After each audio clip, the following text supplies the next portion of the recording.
Bonjour, mon nom est Sami Boutaleb. Mes parents sont originaires de Fès et ont grandi à Rabat. Pour ma part et mes frères, on est nés à Montréal. On a grandi dans l'ouest de l'île de Montréal et par la suite à Lorraine.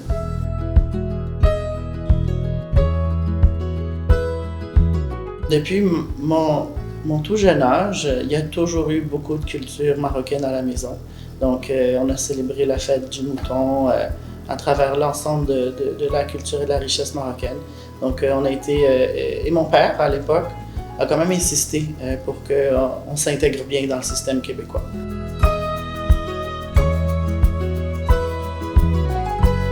J'ai gradué de HEC Montréal en marketing, en administration des affaires.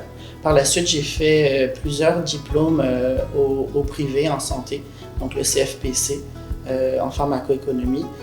Jusqu'à tout récemment, j'ai fait un PLDA à Harvard Business School.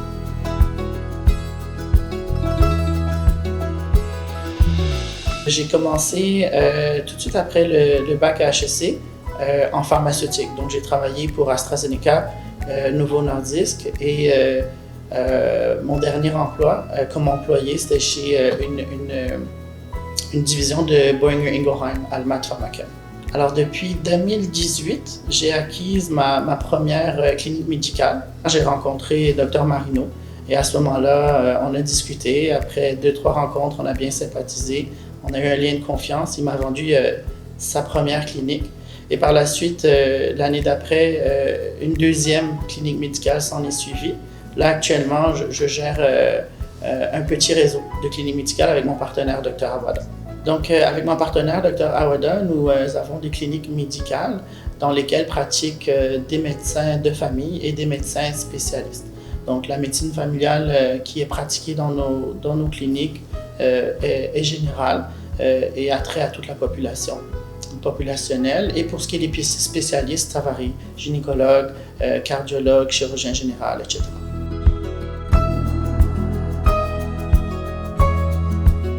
Tout fonctionne bien jusqu'à présent, grâce à Dieu. Je vous dirais, on travaille beaucoup actuellement avec l'OMCEF, l'organisation que ma mère, Dr Asma Boutaleb, et sa collègue, Dr Myriam Glian, ont fondée. Moi, je suis trésorier de cette organisation. Donc, j'essaie de les aider à distance lorsqu'ils font des missions humanitaires. Et ici, à la maison, on s'associe avec le Musée des Beaux-Arts de Montréal, par exemple, avec une autre organisation, le Chaînon, toujours pour la santé de l'enfant et de la femme.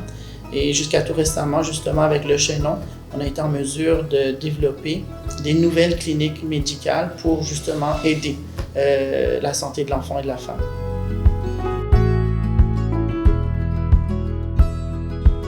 D'ailleurs, je reviens du Maroc il y a 3 mois. On était pour un mariage marocain, la sœur de ma femme.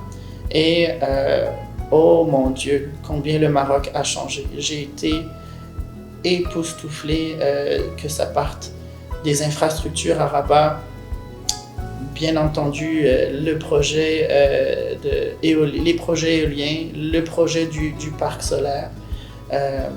Toutes les initiatives que le gouvernement marocain avec le palais prennent sont vraiment extraordinaires. On les voit de loin et ça rayonne et on en est fiers.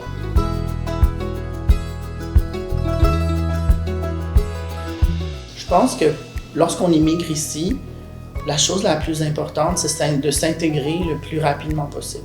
Je crois que c'est important d'avoir la culture marocaine comme assise, comme pilier sur le quoi bâtir, mais de vraiment s'intégrer. Ça passe, selon moi, par l'éducation.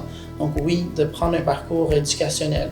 Ça peut être un diplôme, une technique, un baccalauréat, mais je vous dirais, le plus important, c'est de participer à des événements réseautage. Le plus important, c'est une fois qu'on est sur le sol canadien, sur le sol québécois, lorsqu'on va emprunter ce parcours éducationnel, c'est vraiment de partager cette culture. Je crois que les attentes des Québécois envers le Maroc et n'importe quel pays qui veut immigrer au Canada, c'est vraiment de partager cette culture. ما تنساش تشترك في القناة وتفعل الجرس باش يوصلك جديد الفيديوهات من هسبريس.